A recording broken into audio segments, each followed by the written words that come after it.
discretion is advised.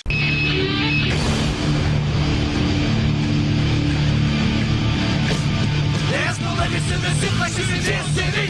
And we're always smoking bombs like it's all windy. We get high as though it hot and talk wrestling stuff. And it's hosted by Jim Vicious, Tyler Buzz. Please don't leave me here, my love. Oh, pretty angel swinging from your cable. I fear, my dear, the end is near. So run, run, run, run, run like a son of a gun. Did anybody treat you bad? To obey and follow to the letter. I fear, my dear, the end is here. So run, run, run, run, run like a son of a gun. There was something. Welcome, thank you for downloading episode 169 of Suplex City Limits for July 7th, 2018. When I die, bury me in smoke. It's your boy, the King of Bong Style, Jim Vicious, and he is the original Canadian Destroyer, my co-host. The destroyers of pussies and all that is holy, Tyler Fudge. But I got something more important to ask. Jim, how does one get buried in smoke? I don't know, we'd have to ask Phil Anselmo. That's a lyric from a Down song. Fair. But whatever I wouldn't mind it being is. buried in weed smoke, though. That would be Yeah. okay. It's just about getting high as fuck, really. I get you. So, which, you know, as we do around here. High as giraffe pussy, baby. We gotta stop putting that in the description because then I can't do advertising on it. Facebook's like, get the fuck out of here talking about giraffe pussy. I literally- Advertising I've giraffe literally pussy. been copying and pasting for like last fucking 30 weeks. You The lazy exact same mother. thing. And just taking out what we talk about and just adding in a description. I'll send over descriptions. I'll send over a synopsis. If you want to send over a synopsis, sir, go right ahead because I fucking hate doing that. There you go. All right. So that takes us up to at least a 7.5 star podcast. Oh, definitely. Maybe 8 star. Let's get on with it. Suplex City Limits, available for listening where fine podcasts are found. You can follow me on the show Twitter at Suplex City Limit. Follow Tyler at The Federation. If you like the show, consider supporting it by picking up a t-shirt at Pro Wrestling Tees. Got a bunch of designs available. We sold some shirts this week on the sale, man. Motherfucker. Want to give a shout out to t-shirt purchasers. Dean in Warner Robins, Georgia, picked up the SCL 8-bit shirt. Thank you very much, Dean. My Dean's, boy. I got to cut you off, Jim. Dean sounds like the product of like Time Warner fucking Baskin Robbins because he lives in Warner Robins. That's the name of the city. That's the craziest name. I'm from Leading Tickles, and I think I didn't that's say his weird. last name, did I? No. You said Warren. Oh. Warren. Oh, okay. Robbins. I don't know. Whatever. the We're fuck getting it is. off track here. It's a crazy town name. That's all I gotta say. Okay. My boy, Cheddar Chris from North Dakota. Thank you very much, sir. He picked up the Black Label SCL shirt. He bought a shirt once before. I didn't know he still listened to this show. Hey, you know, that's a lovely guy. That's what that is. What was Cheddar. his name again? Cheddar? Well, we call him Cheddar. Yeah, his last name rhymes with Cheddar, so we call him that. He also goes by the moniker Chut Tavend. It sounds like such a fucking... Oh, he sounds like a dick. He was on the show Chut. before. You chut. He plays drums in a bunch of awesome bands, and I used to be in bands with him. Cheddar, if you're listening to this, call me, baby. Let's hang out. Let's drink a beer, baby. Also, Ashley in Fort Worth, Texas, picked up the classic logo shirt. Ashley. Female, Now, maybe it's Jim. probably a dude. Jim, if we've got a female listener, that shocks my mind. Oh, we have some female listeners. We do. Why haven't they sent me pictures of their boobs? Remember, we did that. It was like send Tyler pictures of his boobs. You're gonna get a fucking hashtag Me Too, and then I'm gonna have to release a statement on it. And shit about all the- Man, I here don't at give a the- shit about hashtag Me Too. I've been making jokes about that for weeks. Here at Suplex City Limits, we try to provide we We try to provide family-friendly entertainment. Yeah. And we are I'll very never shocked have and to- appalled. I'll never have to fire you in a cloud of shame because, like, you know we're each other are pieces of shit. You know? Oh yeah, I eat pieces of shit like you for breakfast, Jim. So I'm definitely a piece of shit. You're like, he did what? Yeah, that sounds like him. You can also donate on our Patreon, get yourself a shout out. A little of $1 a month for the Brooklyn Brawler tier, or a little bit more, get yourself a shout out, be a producer, bring the show to the masses. Like our friends at the Mizcast, Casey, infamous Chris Savage, B Rad Brad, the kick-ass Keith Martin, the maniac Michael Thomas, Rice-A-Roni Jabroni Tyloni, Insane Ian Jackson, Jumpin' Jeremy Foltz, and of course our friends over at the Wrestling Soup podcast. Much love to Mish, Joey, and Draper. This week on the Pot Smokin'est Wrestling Pod on the Internet, the podcast of the Immortals, I went to a house show. Very fucking intoxicated. Where are you? That's good. Yeah.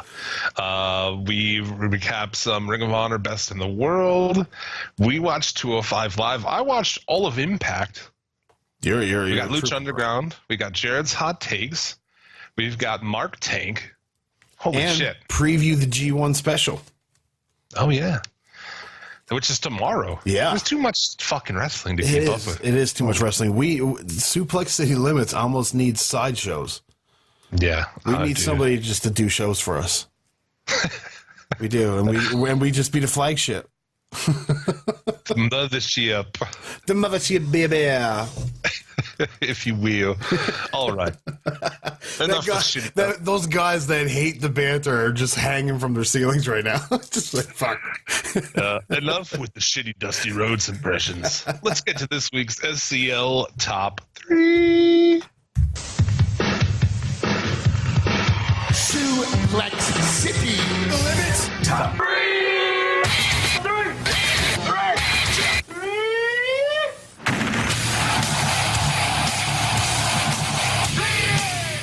The Suplex City Limits Top 3 are our top 3 matches of the week. And these are just the top 3 matches we saw. I heard about all kinds of amazing matches in different places, but Before we get into this top 3, is one of those matches you heard of Phoenix and Cabanera, or whatever the fuck his name was? I heard about that match. I heard about some shit in the UK.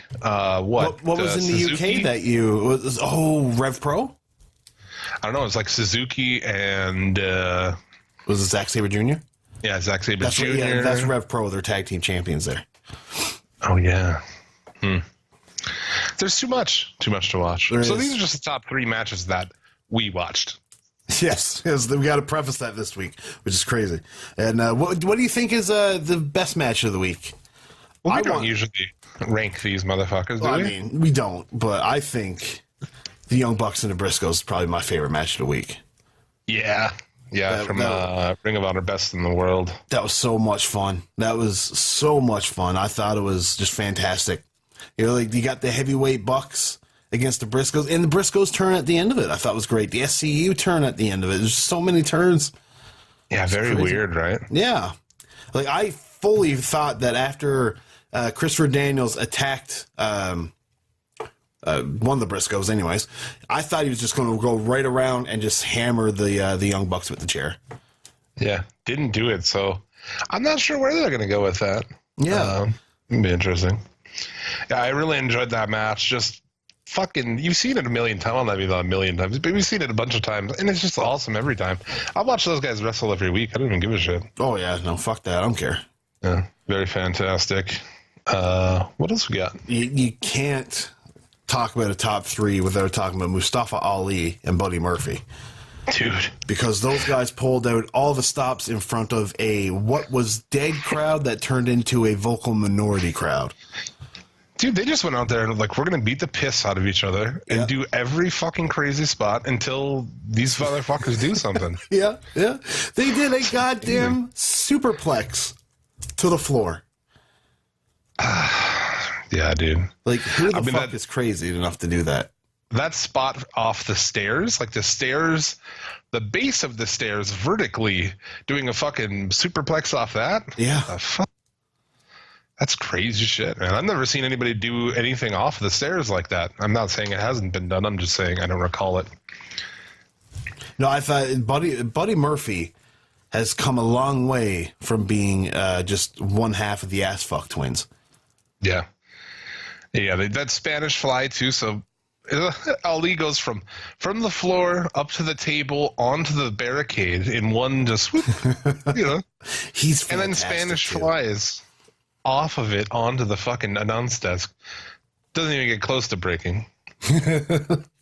It's crazy how out of that cruiserweight class, it's like the WWE, and in the WWE, I say Vince McMahon has let Ali be, the guy that's standing out.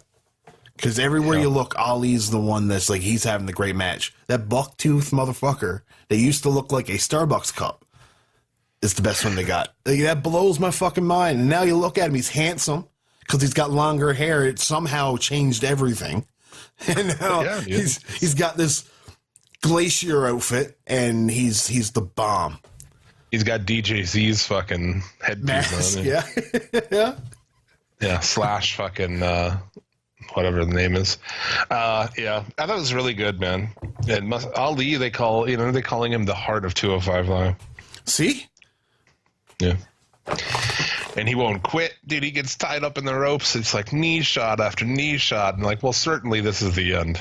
And it wasn't. It was awesome. No, because Ali would ultimately come on top. He'd come on top. It's the best place I'm going to come on you like nobody's ever come on you before. Right on top. Fantastic. And the other match on this, Kushida and Lethal. Yes. From Best in the World. Kushida. You know how that goes.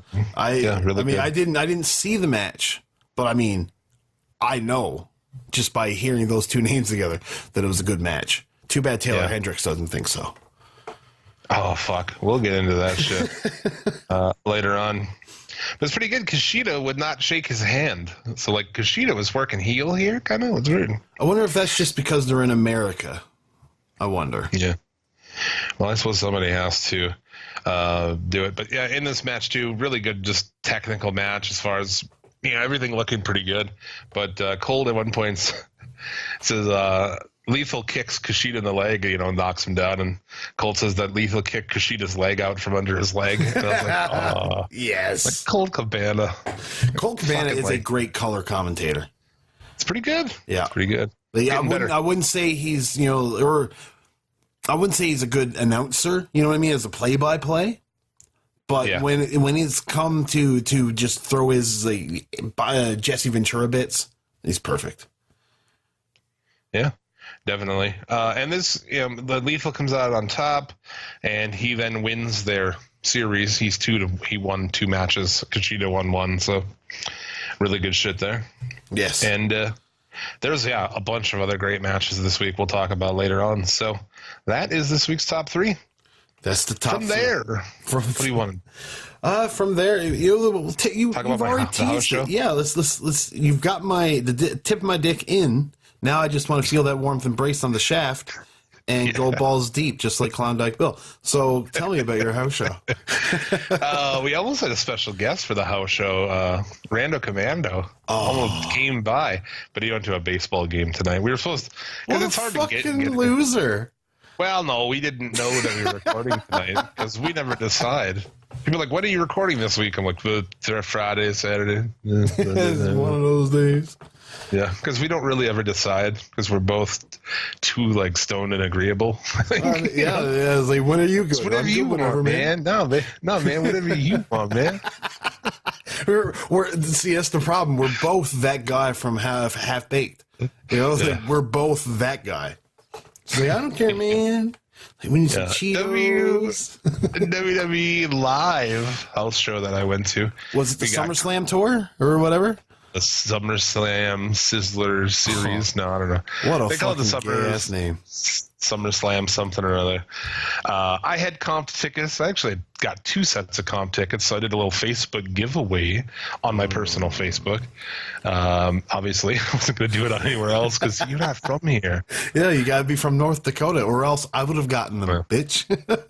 I gave tickets to a young lady who was happy to have them. Not that happy, but she was happy. Oh, that's a shame. So This was the house show. Going through it, the house is down from last time. They've been coming back every summer, every year, basically, for the last few years. And the house was down again. It's like the law of diminishing returns, right? It's an exponential growth, just opposite. Yeah, right. So there was some room. I posted some pictures. I posted a panoramic of the crowd during the show up on our Twitter, and so check that shit out. But it seemed like everything went to shit right away because the announced match was a 6-man tag, the main event. That was out the window from Go. Because Bray Wyatt? I don't know if he wasn't involved in it. It was supposed to be Corbin, Mahal, and I don't know, some other fucking generic Owens? heel. Maybe. Taking on Reigns, Lashley, and I don't know. I think it was Owens. I think I seen an advertisement for that. Yeah, that was out of the cards when it started with Mahal. So Mahal is defeated by Lashley. Lashley went crazy over, which is weird because why would he be, for one? You know? Well, yeah, they haven't really done much with Lashley to begin with since WrestleMania. Yeah. But dude, people were like, we're going fucking nuts for Lashley. He's a face that probably most of them remember. You know, so maybe they're just like, That could be it too. It was Kohlberg. Because when you go to a WWE house show, there is that, right? There is that, like, there's a lot of people who don't really watch it anymore. I know a lot of people who were there who, like, they used to like wrestling, but of course they don't anymore. Yeah, there's so many people I run into, like, they'll see me wearing like a Macho Man shirt. I used to watch that. It's like, cool. Yeah. So Mahal is defeated by Lashley. From there, we had a women's tag match. Bayley and Natalya took on Logan and Morgan. Because Ruby Riott is hurt. Yeah, Bayley pins Logan, and this is what they ran the next night too. I obviously didn't look coming into it what they did the night before, but the night after they did the exact same show as this. So this is what they're doing on the house shows right now. Mojo Rawley, who had zero reaction, lost to Matt Hardy. Elias sang a song.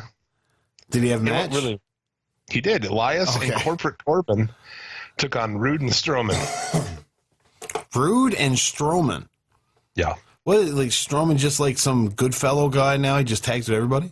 Yeah, he does. He's likes everybody now. Yeah. And it was so shit. Rude did no offense. He came in and they just built the heat on Rude for like what seemed like an eternity. I was like, I don't remember him doing a single offensive maneuver. And all for the hot tag, the big Braun hot tag.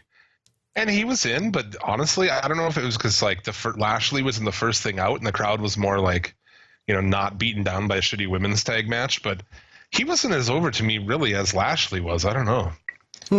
That's weird. It was like, they got to get these hands chant going and shit, but. Well, I mean, I don't know. They have, in my opinion, they've waited too long to put the title on Braun Strowman. Yeah. Well, yeah. Well, way too long. They're late on everything. That's we've talked about that. They're your worst nightmare in a girlfriend. She's late on everything, even her period. 5-star podcast. Braun pins Corbin. So I guess they're protecting Elias a little bit. I guess. I mean, Michael Cole is Michael Cole's illegitimate son, if you ask me. Yeah. From there, we had intermission, and after intermission, we had a 3-way tag match: Slater and Rhino, Titus Worldwide, with Dana Brooke. I'm like, they're paying her to go out and work the fucking road. Goddamn.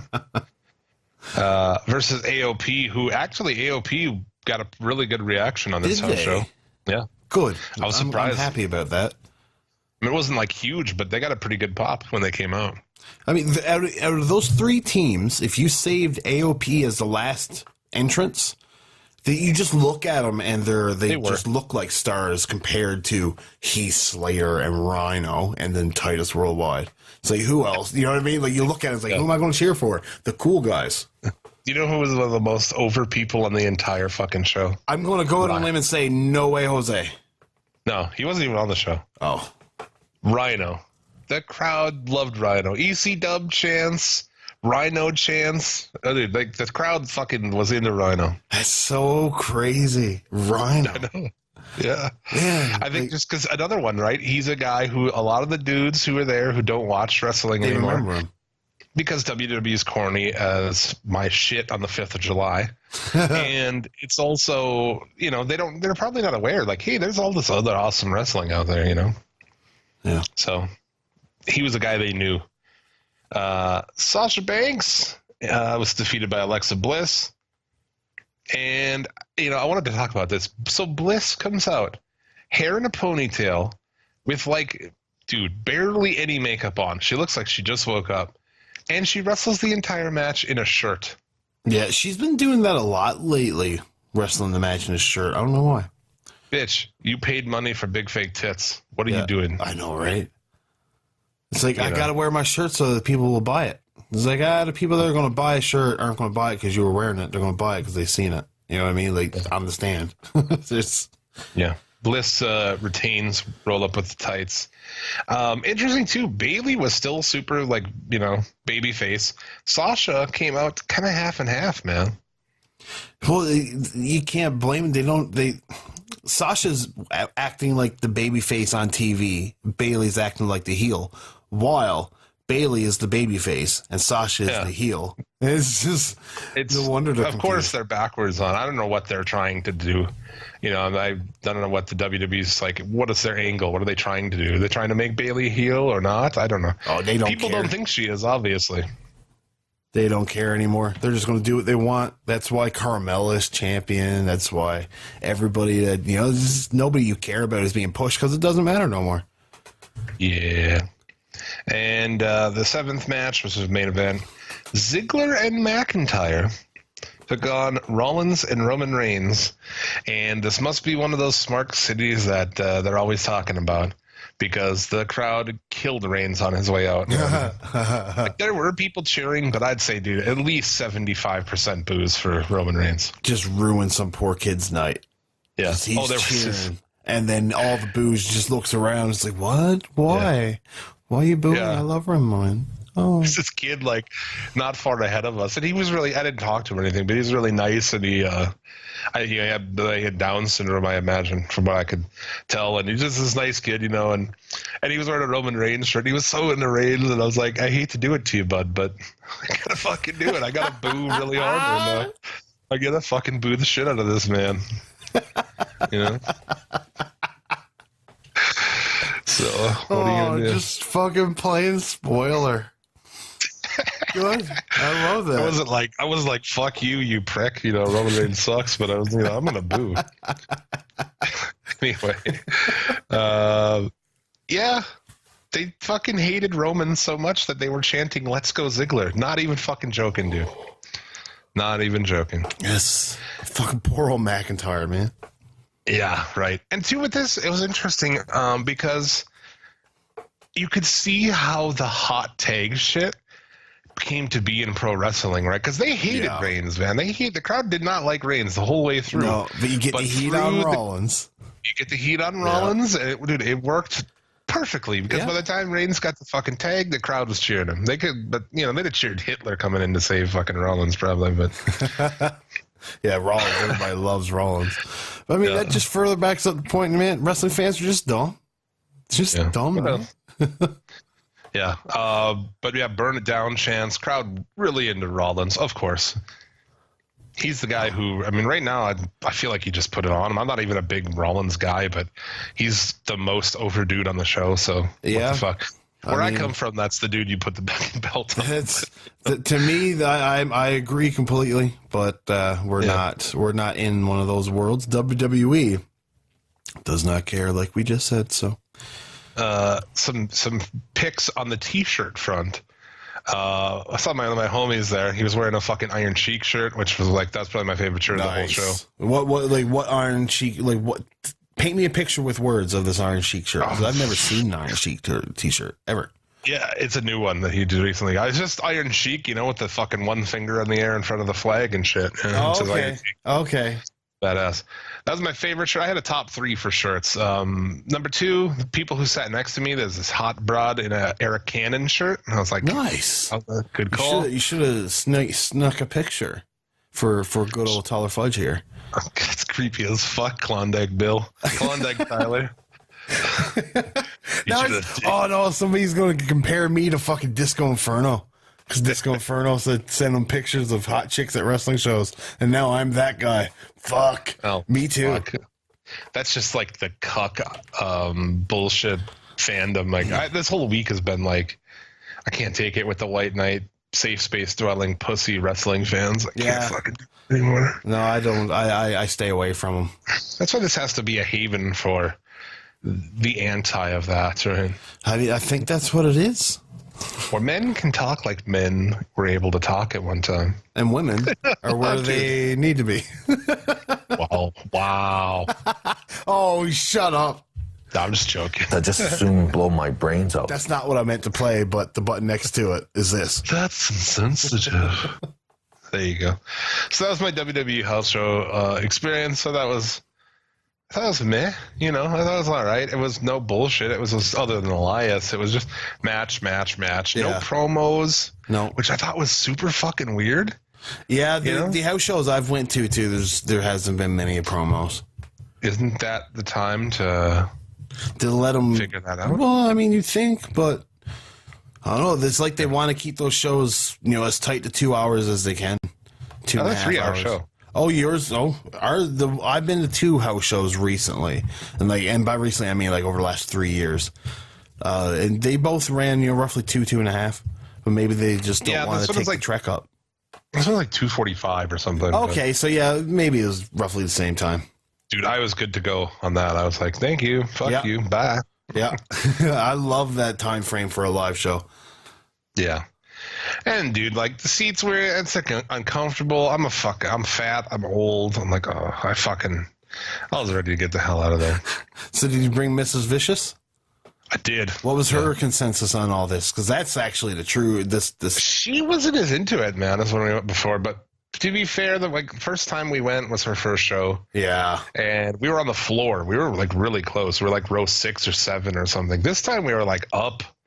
And I felt like that too. You're more disconnected from it up there because you're not surrounded by people who are as hardcore as those people on the floor. You're surrounded by people who are just like, man, we went to this wrestling show. They don't know anything what's going on. You're surrounded by those people at the Saudi show. Yeah, right. But there was none of those fun things. Like I said, there's no, Sami Zayn song sing or the chant because he wasn't there. You didn't get to do anything really. It's a shame. Any of that kind of fun shit where like guys have certain chants or any of that stuff. So it was all right. But that's that. What else want to move into? Well, do you want to just go into the news? Let's do it. This week in the news, we got head-on collisions. We've got sexual Me Too conduct, and Tyler Fudge is just going to let this go because he's fucking it all up. Over to you, Jim. I'm Jim Vicious. This is news to you.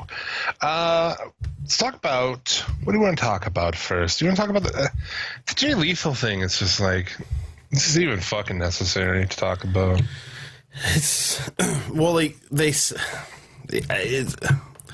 Taylor Hendricks, right? I mean, yes, Taylor Hendricks, that foxy as fuck lady with bazingas going out to, everywhere. I wish I would have noted somebody on my personal Facebook, I don't know, they were talking about how they fucking were at a show and she was there and she smelled like she was fucking hadn't showered in a week. They're like, she's fucking disgusting. Really? Not that matters. Not that matters to this. Well, it might matter to this. Like, would you want to fuck that broad if she stunk? I don't know. No. I wouldn't. Well, it all depends on how hard up I was. Yeah. But yeah, she accuses that she lost her TV run and got fired because of Jay Lethal. Because she wouldn't fuck Jay Lethal. This is not me trying to sound like an asshole, but she was a female in ROH where they only focused on males. So I think her run just inevitably ended because there was nothing else to do. Yeah. Because, I mean, I look at Taylor Hendricks, and by no means do I think, oh, she's a good wrestler. It's like, no, she's got great big tits. That's it. Yeah, she's nothing really. Yeah, she was trying to say on Twitter, too, that she was like, that's where it all came from, right? And she's like, oh, I was the thing behind this whole thing. What have those other guys done? And then the fans like, well, Jay Lethal is the 2-time Ring of Honor champ. And she's like, oh, the guy you're defending is this. So, I don't know. Yeah, no. And they say like, bitch, do you really think you were the star of that thing? The House of Truth? Truth Martini, I'm sure, was the brain behind all that. Yeah, I just, I feel, okay, one, here's my question. Does he have that power? Does Jay Lethal have that power? Yeah. Let's put it this way. ROH is owned by a, multi-billion-dollar conglomerate of cable televisions or cable television stations. I doubt that poor old Jay Lethal, a.k.a. fucking Hydra from Special K, has the power and clout to say you can't book this chick anymore because she won't suck my dick. I mean, how do you even do that, right? You can't. He can't go to the who's booking this fucking shit then? I don't even know who's booking it. I don't know. Delirious. Whatever. Okay, well, yeah. Are you suggesting that he went to Delirious and like, hey man, this bitch won't fuck me, so you gotta stop pushing her? That doesn't make any sense whatsoever. No, and then you bring up the other, did he make up lies about her? Is that what she's saying? Well, what lie would he make up? There's... one way you look at it is like, okay, well, if he lied about something, then they didn't do their due diligence to actually find out if it's a lie, so they're just a bad employer. But I just don't see it. I don't see it happening. No. I just don't. But on the other hand, if it did happen, you know what? It's shitty, but your ROH, you don't expect, Women of Honor wasn't even a thing then. So where was her ceiling? It still shouldn't be a thing. It's shit. Well, except for the Japanese women they bring over. Well, yes. But that's neither here nor there. So that's my question to you would be, first off, does he have the power to do that? I don't think he does. Think so. Secondly, he could bang 1,000 broads who look just like that chick anytime he wants to. Yeah. They're fucking a dime a dozen. A bitch with red hair and big tits and tattoos or whatever the fuck. I don't know if she has tattoos, so whatever. It doesn't matter. It doesn't. You can always pay a girl to get tattoos. Yeah, and you... I could have a thing for that. Would you mind? Getting my name tattooed? Have you seen where, like, they'll get fired from a place you work at or whatever, and they'll go, this is why I got fired. And it's like, no, you got fired because you suck, Yeah. And I'm not going to disregard all of the rumors about her that I've heard this week. I've heard that a lot of shit about her. Lay it on me, brother. Lay it on. I want to know. Let's let the rumors fly, because I haven't heard this stuff, and I would love to know. Well, if she didn't fuck Jay Lethal to further her career, it might be the first time she's ever made the decision in her career. I've heard she fucked a lot of people. I've heard that she's a pain in the ass everywhere she's went. Every company, people that have worked with her, they say she's a fucking just awful to deal with, and that's why she gets fired all the time. And is always on the move. I don't know where she wrestles now. Who gives a fuck? I haven't heard of Taylor Hendricks for a good solid year. I looked at her shit, and she had some picture with a belt. So, I mean, that doesn't mean... Obviously anybody that'll put a belt on Taylor Hendricks is not a company I would want to watch. It might be a real... I don't know. I'm not going to... This has nothing to do with her wrestling or her anything. It's just... I'm going to remain on team, dude, because a lot of dudes have gotten fucked over by shit like this, especially lately. Yeah. It started off with legit shit. It started off with like, okay, yeah, this guy fucking raped women. Definitely. And then it gets to this point where you can ruin someone's career just by saying it. I mean, she could have any axe to grind with that guy, Yeah, like they could have dated and Jay Lethal left them or left her. Maybe you don't know. You don't. That's maybe the thing. He cheated on somebody with her and she wanted more. I mean, how many times have we seen? I mean, I've lived this motherfucker. I've lived shit like this, crazy bullshit from chicks. Most men have.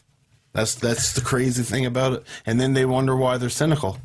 And then there's like, they come out with some other fucking podcast. They have like, we have these screenshots from some other woman, completely unidentified, just DMs from another woman. Yeah. Like, oh, so I can't lie about stuff either, hey? fuck. Hold Yeah, on, let me just make a Twitter account and send myself a message. Yeah, no shit, right? Take a picture of it. And yeah, let's just get all the SJW videos out of the way. People, you know, spick and span. We got to talk about spick and span again. Oh, David Bixen, fuck. Oh, Here's a new story out. Someone's lying about how a sex offender got on the Kenny Omega's New Japan show. He apologized. Yeah. And that's not good enough for a lot of people, I guess. I don't know. That blows my fucking mind. Furthermore, if he had consensual, I don't know the background to that story, but does that mean that you never get to wrestle again? Does that mean your whole life gets fucked? If like, okay, I can understand if he took like, because the story, as far as I know, is he had sex with a 15-year-old 12 girl? to 15 is the range. So he had sex with a 12 to 15-year-old girl. I mean, that's fucked pretty much all the way around. That's fucking disgusting. One it's end gross. is a lot less fucked up than the other end. You're fucking right. I would give a little bit more respect to a guy that fucked a 15-year-old, and I would never talk to a guy that's ever fucked a 12-year-old before. I'm not going to do that. I do know one guy. I do know one guy, and he's married to her now. Jesus. Yes. Yeah, but dude, so that's the question too, man. I mean, I get it. That's fucked up and everything, but like, he can't wrestle anymore. It seemed, dude, I saw people tweeting, Jay Lethal should be banned from wrestling forever.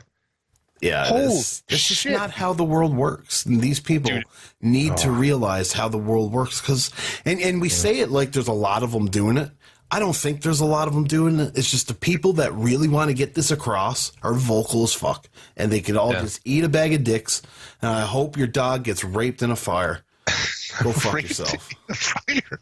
Yeah. Then his soul not only gets burnt, but it's also no longer pure. So fuck him. He doesn't even go to doggy heaven. Fuck your dog, bitch. Boom. Holy shit. So yeah. It's like, why are we going on about this? Like, okay, this dude got on the show. He was on the pre-show. Didn't even have a nameplate. Wasn't even announced. Didn't get no clout. Nothing. It was just two guys on the ring crew. Yeah. Hey, let these two guys go. They're the best of the ring crew guys. Yeah, let them have a match. And people are like running fucking Omega down hard over the shit. It's like, who cares, man? Yeah, it's not that big of a deal. Like, yeah, that's shitty. It's not that big of a deal. You're fucking right, Jim. Like, you look at, okay, let's take The Ranch, the TV show The Ranch, okay? Never seen it. It's the Ashton Kutcher, Danny Masterson show. Yeah. Danny Masterson has been come out as a rapist from... Oh. Yeah? I mean, I know he did some shit. The lead singer, Say Anything, is the one that started it all, because apparently Danny Masterson raped his wife. Wow. That's how it all came out, and he's been in Scientology, and apparently Scientology has been helping him cover all this stuff up or something like that. Anyways, he is still on The Ranch. Yeah. How many people are talking about how Danny Masterson needs to be off of Netflix? Nobody. Isn't that kind of a right-wing show? They don't really talk about politics. It's very gun note, you know what I mean? Like, because they're ranchers from Montana or Colorado, right? So, like, they talk about their country music and bullshit like that, but... Yeah, I don't know. But ROH had to release the thing. They're like, yeah, we're investigating fucking whatever. What's to investigate? He said, she said. You know what I mean? Yeah. It's dumb. We'll continue to be on Team Man over here until there's proof of that. And, dude, we've all probably done some sketchy shit. Oh, dude, I've told girls I love them. At some point in time. I've told girls I loved them and then fucked them and never spoke to them again. Jesus Christ. Dude, I know. I'm that guy. I'm a piece of shit. I am. I agree. I am a piece of shit. But we've all done shit that, at some point that's like, you know, you look at it and you're like, oh, that was probably not fucking great. Yeah. You know? Yeah. No, I agree. I got many more things that I could say that I've done that's pieces of shit, but I don't want to ruin my life. You talk about enough shit. Yeah. Next thing you know, man, people will be calling for me and never be able to do podcasts again. What else am I going to do in my free time? Yeah. Beat off, fuck other girls, and make them feel bad about themselves. don't know, man. I don't need to do that. Have you heard about the New Japan announcing another American show? Yeah, so it was in November or something like that.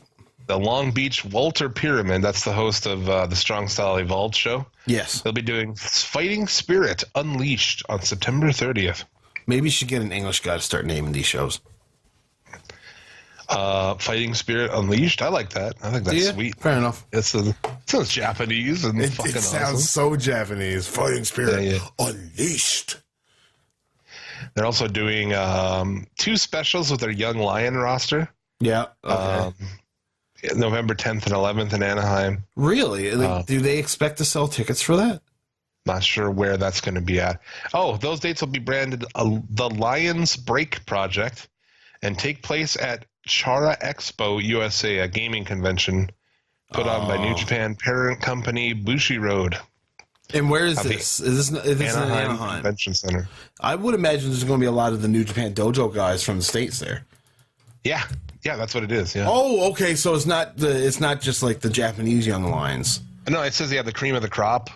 So yeah, there might be some of their guys from the U.S. too. That should be kind of cool. Yeah, it should be. I'd like to see a showcase of the guys that they have in the U.S. dojo. See what Shibata's been up to.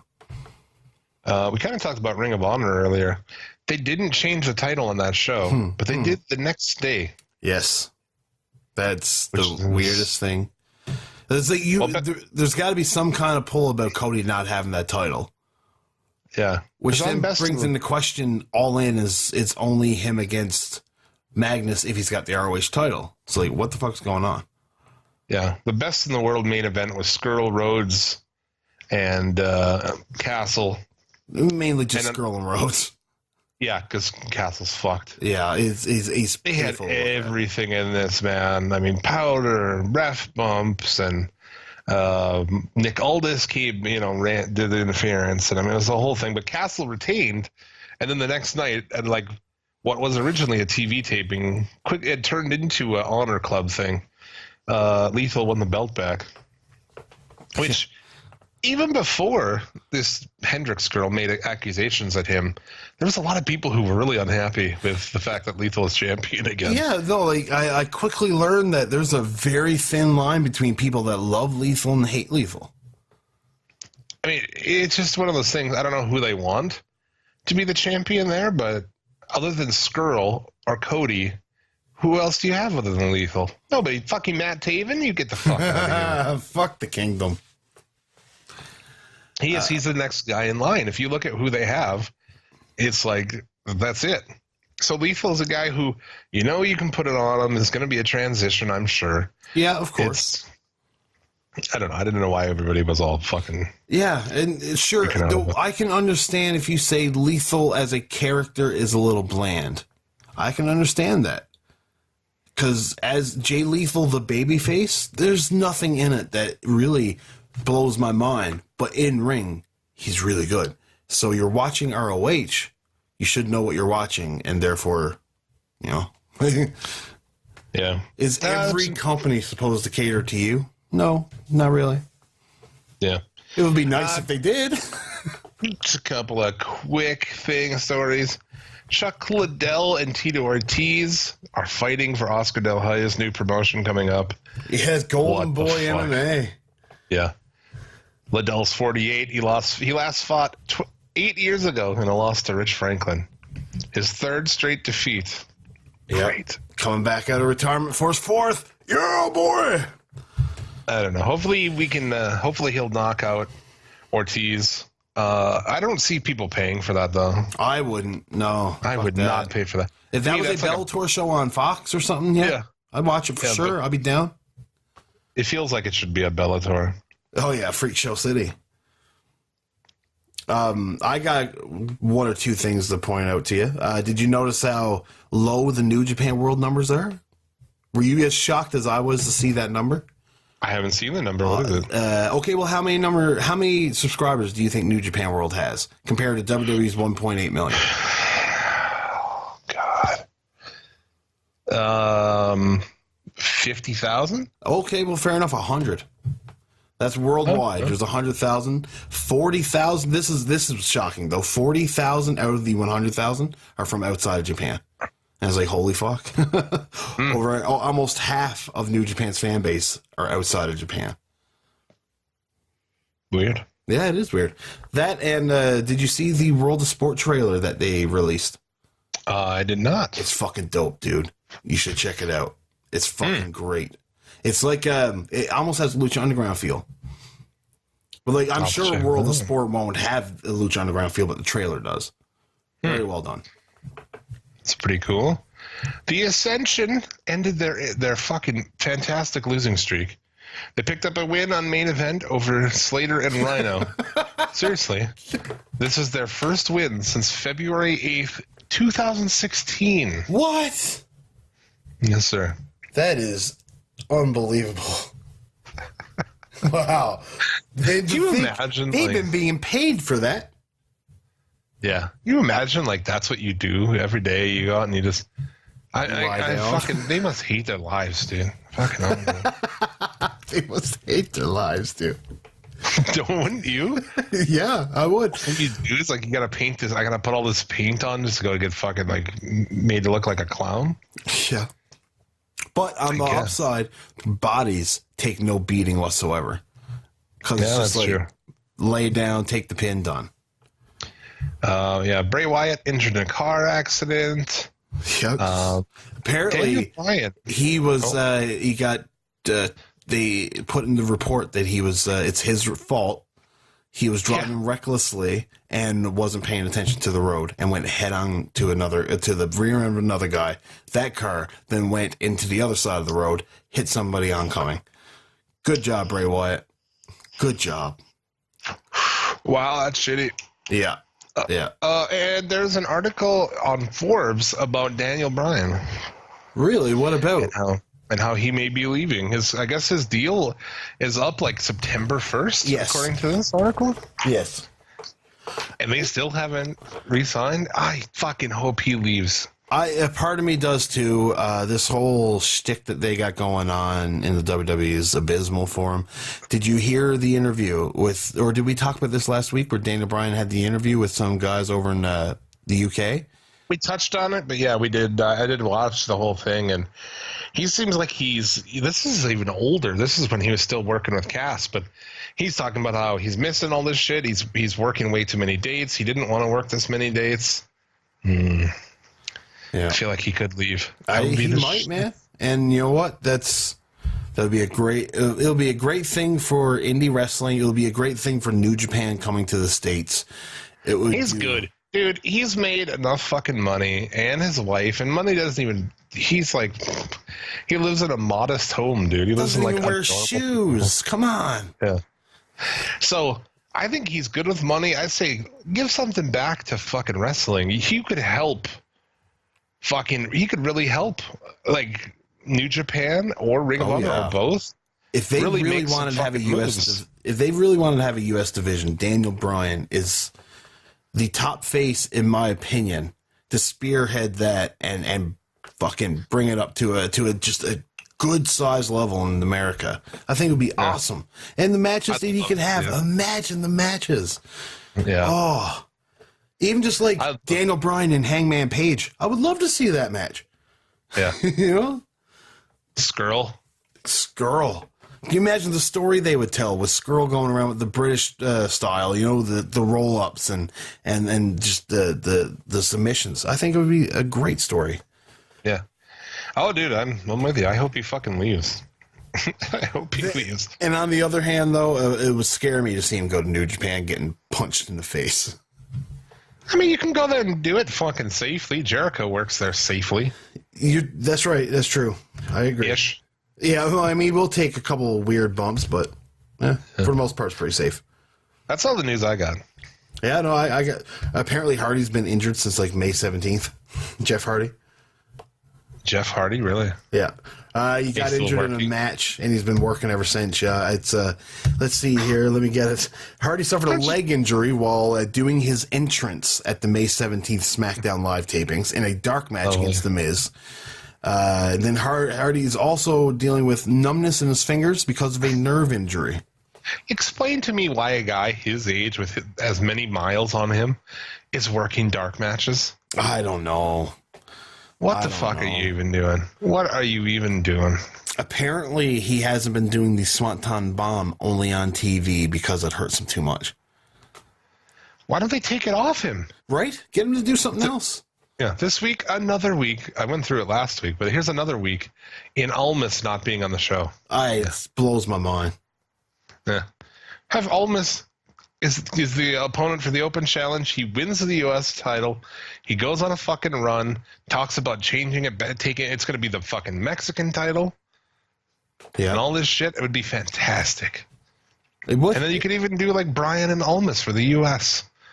I would accept that. I would accept that in a heartbeat, especially with Vega. Can you imagine Vega and Brian just chirping off at each other? Because, like, just take what Brian did this week with Kane, which I will say this, Jim, I thought that segment with Brian and Kane bantering back and forth to be one of the best things I've seen on WWE television in weeks.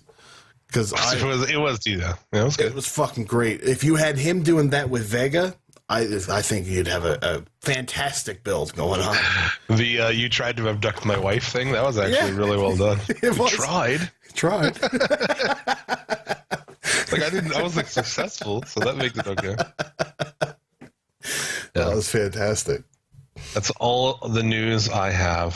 That's all the news in a 4th of July week. Anyways, it's always a slow news week. It's only bitches like Taylor Hendricks to try to take the spotlight from good old Glory. Damn, going hard. What do you want to talk about here? We got talk about Raw and SmackDown. We could also just do Jared's hot takes. Let's do that. We could. That might actually cover Raw and SmackDown for us. God, Jared, help us, please. I hope it does. Jared's hot takes.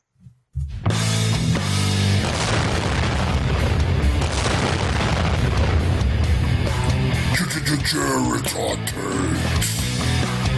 God bless America, the land that I love. Ladies and gentlemen, this week's Jared's Hot Takes. It's the 4th of July week. It's the doldrums of the wrestling business. This shit is boring as fuck. We Midsummer Night's Dreaming this shit. Seriously. The WWE couldn't give a fuck whether you watch it or not. Why should they? Why should they? Jared's hot take number one. Jared's hot take number one this week is the WWE. I haven't touched on this before. I'm going to continue to touch on it. Touch on it like a priest touched on Altar Boy. Hot take number one. WWE don't give a fuck about the ratings. Because guess what? They got $1 billion from Fox for SmackDown. They got almost $600 million for Raw for USA. So they can just keep trotting out all the same bullshit. Bullshit. Are you kidding me? Bobby Lashley versus Roman Reigns? I'm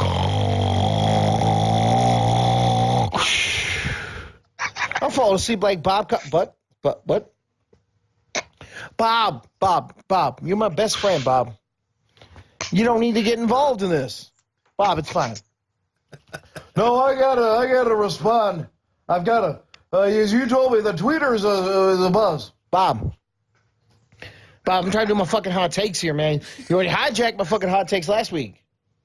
Bob, you already fucking hot take. God damn it, Bob. Don't look at me like that with those puppy dog eyes. Bob, I love you. Ladies and gentlemen. Weird. The greatest pro wrestling announcer and / weatherman in the history of the business, Bob Connell. Bob, step up to the microphone, Bob. Hey, fans, it's, your good pal, Bob Connell here, and I just gotta say, that Burbies, Brebbies, is it Burbies? It's fucking Burbs, man. One of my best fucking... He's awesome, man. Let him be. Let him be. Let it go, Bob. Jared, you can go fuck yourself. And anybody else is sandwiched between me and fist fighting Burbies. whatever the fuck he calls himself with all of his, he wants to pretend all of his, his,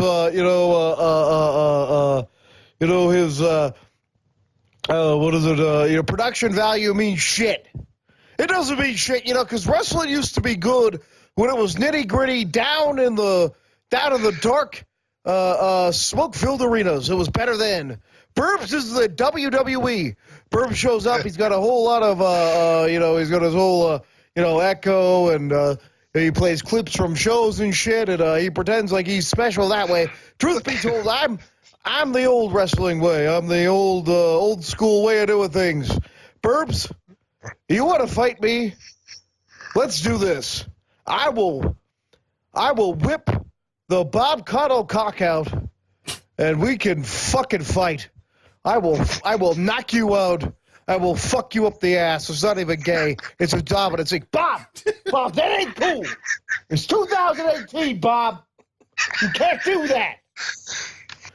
Jared, okay, you know what? I'm sorry. But I'm telling you this right now. Burbs, I'm calling you out. We're going to fight. Let's do this. You and me, balls in 2000, whatever it is, we're going to fight. Ladies and gentlemen, oh shit, we're over 4 minutes. God damn it, Bob, you took up all my hot takes. Time. God damn it, Bob. All right, well, I got to go with Bob. We about to get some corned beef.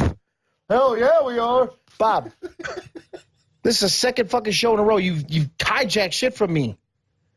This ain't cool. This is my segment. God damn it, Bob. Bob, just fucking shit up, man. Bob is Bob. Fantastic. It's a boy, Jared. Follow him on Twitter at JaredPPVT2. You can also hear him on the Pay-Per-View Take Two podcast with yours truly right here on the Suplex City Limits Podcast Network. So, that was fucking... that's great shit, man. Probably, I'm not sure, I can't confirm, but probably all one fucking take right there. Oh, yeah. I think That's so. That's how he does his shit. He does it. Fuck around, man. It was labeled as recording one. So I think that was all one take. Probably was. Yeah. Probably fucking was. Good shit. I mean, I thought Raw, honestly, and I don't know what it was, if it was like I was in a bad mood or I was something. But I fucking hated this. I hated it a lot. I thought it was one of the worst Raw shows I've seen in a long time, and that's saying something. I would imagine some part of that has to be due to the fact that Roman Reigns was a total of like 40 minutes to an hour of the 3-hour show. And when you look at the grand scheme of things, if he was 45 minutes to an hour, then in actuality, he's 45 minutes to an hour of a 2.5-hour show without commercials. So that's almost half. I fucking called it on Twitter earlier in the afternoon. I was like, they won't say the city, and I fucking bet they won't even say the state they're in. And they didn't. It's welcome to Monday Night Raw. From a college. They didn't even say that. No, I thought they did mention that they were college. Either or. Later on in the show, he did say like, "Well, we're in wherever we're in Sioux Falls, so it's still light out." Or he said Central Time Zone. Yes, maybe we're in the Central Time Zone. He didn't say the state or the name. It was we're in the Central Time Zone. That's why it's light out. At the beginning, when the show opens, if they're in San Diego, California, they're telling you. If they're in Pittsburgh, they're telling you. Oh yeah. And I just thought like, the city thing I always thought was disrespectful. Wilkes-Barre or Wilkes-Barre. I'm not sure how they pronounce their name. I've always pronounced it Wilkes-Barre. They get fucked all the time. Of course, you pronounced it Wilkes-Barre. Bear. But yeah, so it's disrespectful as fuck, you cunts. Stop that shit. But they actually had a good house, and we got to see the opposite of Hardcam a little bit, dude. I was like, holy shit, I haven't seen that on Raw. How long has it been since you've seen that on Raw or SmackDown? Man, I wouldn't even be able to tell if I've noticed.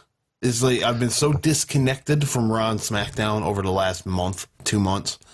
It's like those little bits is like I failed to notice because it's so hard to even just pay attention to because if you pay attention to it, you're just gonna get pissed off. This is WWE where we book tag team division into the ground. and put all of the singles guys on tag teams. That's absolutely what's happening. Man. Yeah. You get fucking this Reigns shit awful. How is he a face? I don't understand. He was the worst partner ever. He calls Bobby the worst partner ever. Bob. He was the worst partner. He wouldn't even fucking tag him. He's like, yeah. How is this guy a face? I don't understand. And then when Bobby leaves, he's the bad guy. And it's like, what? Yeah. But Roman won't tag him in. I just don't understand it. Matt Hardy defeated by Curtis Axel again. That was your first match of the show. Awesome. In a minute. Like last week, he was beaten like a minute. Why are we doing this again? Because he's not. They're still cheering for him, so we've got to make him boo. Bailey was at a counselor, at the counselor for fighting somebody on a wrestling show in a wrestling ring. And this was just bad, total sitcom, just horseshit. Well, first off, they start getting upset. They start getting upset that they're both there when they knew they were both going to be there the week before. Okay, dude. So it's like, in case you forgot where they fucking are replaying this angle from, they put a picture of Brian and Kane on the wall to remind you, hey, this is what we fucking stole it from. Yeah. In case you didn't know, Dr. Shelby's even back. Well, what's the decision on that? This reminds you, hey, by the way, if you don't remember, this is that. I don't get it. Yeah, we did this story better 4 years ago. I didn't even like it then. No, but it was better than what this is going to be. Well, yeah. AOP return to TV, thank fuck. They defeat Titus Worldwide. Yeah. Well, I mean, you knew that was coming. They did that whole little deal where they pushed the guy backstage and Titus came to his face. It's just. I just don't have anything on this, man. Honestly, it's garbage. It's all garbage. It really is. And then Reigns and Lashley take on the Revival for the third week in a row. And the Revival again pick up the win, right? They get DQ'd. Fair enough. So Reigns won't tag. They've got him beat. Oh, yeah. And then they just both attack him nonstop for a DQ. Literally, it just doesn't even care enough to attempt to make any fucking sense. Unbelievable, man. It's unfucking believable. You can't even do that. That doesn't make any sense, man. It's no wonder. Is there nobody who says that's fucking? You can't do that. That's dumb. It's no wonder nobody likes wrestling, and we all get made fun of for watching wrestling. Jesus, man. I just don't even know what to say. But the rest of the show, nothing really. I'm looking at the notes. I'm just like, meh. The only thing of note that to me came out of this show is there was way too much Reigns, and the Braun Owens bit was highlighted to me by them actually going the extra mile and having Owens full of blue dye water that's actually in the bottom of those toilets. So I was like, okay, cool. They paid enough attention to that. Why do they don't pay attention to anything else?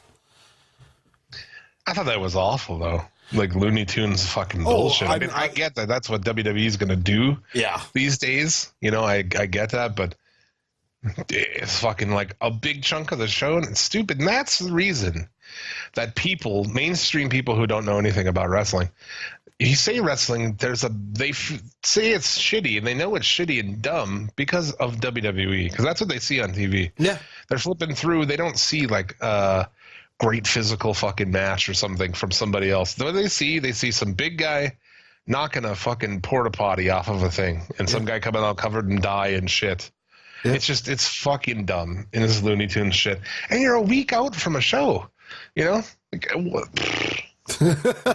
Blue raspberry, baby.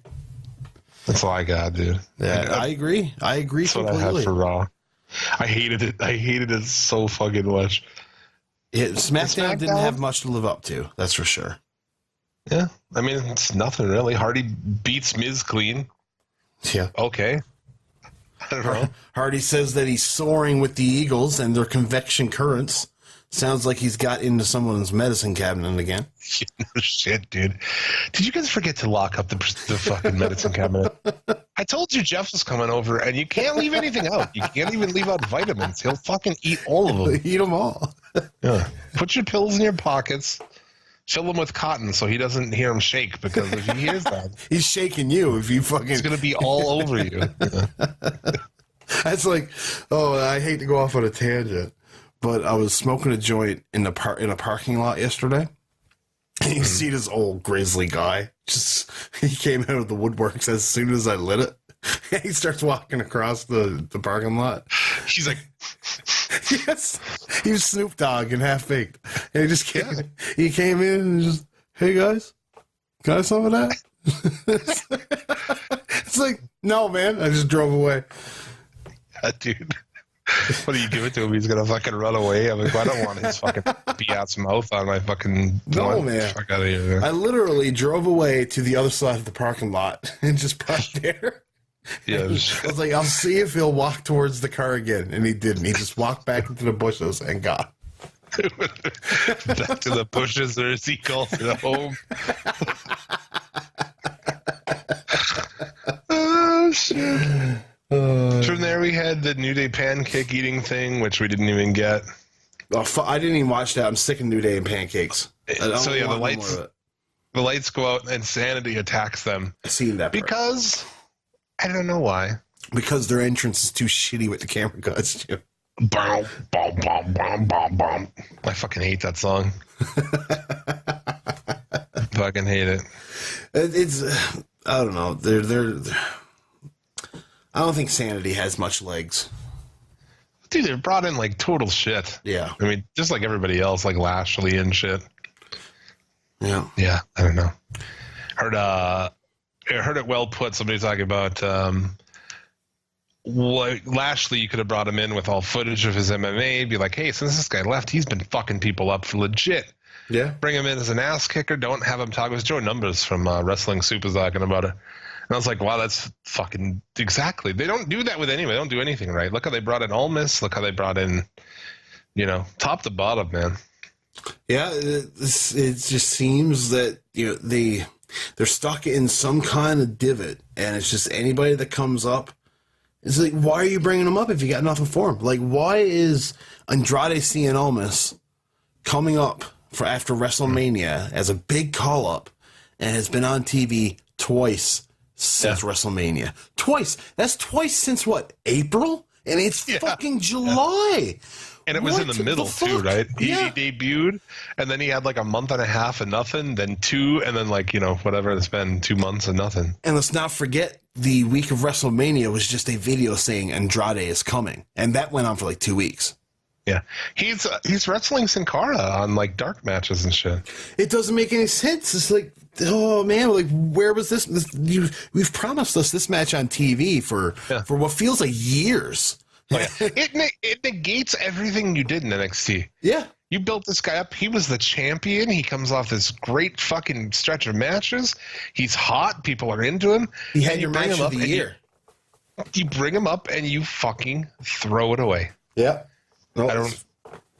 Stupid. I don't get it. It's baffling. It's baffling. And this is a guy that came in with a feather in his hat and was getting ripped to shreds, and he came back from that, and now he's just getting fucked again.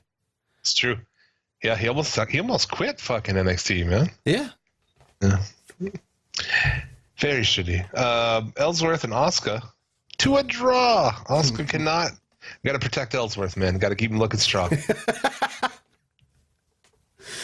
Oh, fuck. Goddamn. At least his promo was decent. I liked his shit-eating promos, like, like men are better than women, blah, blah, blah. I was like, dude, you're going to get ass raped once, but I enjoy what you're doing. I think it's funny as fuck. Yeah.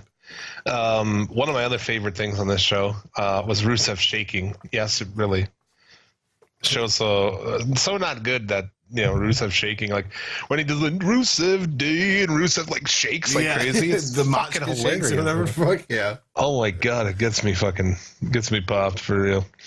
Styles defeats English. Rusev leaves Styles laying. Paint by fucking numbers. I am not excited for this match. One iota. Well, dude, first off, it's like, okay, it's too late. So Rusev's not as over as he was. Yeah. Secondly, you didn't do it in any kind of organic way. Really, you just went from 0 to 100 on it. Just like you did with fucking Jinder Mahal. It's just like to do with everything. Build. And it could be the guy that you like. It can be a guy that you like, but with a build like this, it's shit from get-go. And isn't that something? Yeah. Yeah. It's the exact same build as Jinder. We hate Jinder. We like Rusev, but it's going the exact same way, and it's just as boring as it was before. Well, he's still a heel. Yeah. So it's crazy. Like, Foreign how heel do you at not? that. When that shit happened, how do you not turn the guy face and put him up the card? Like, how does that not happen? I don't. Especially when the WWE try to live by the motto that heels and faces, and it doesn't really matter anymore. But it's like you got Rusev, who is a ultra face, being isn't that something, dude? Because what year was that? 1997? Yeah.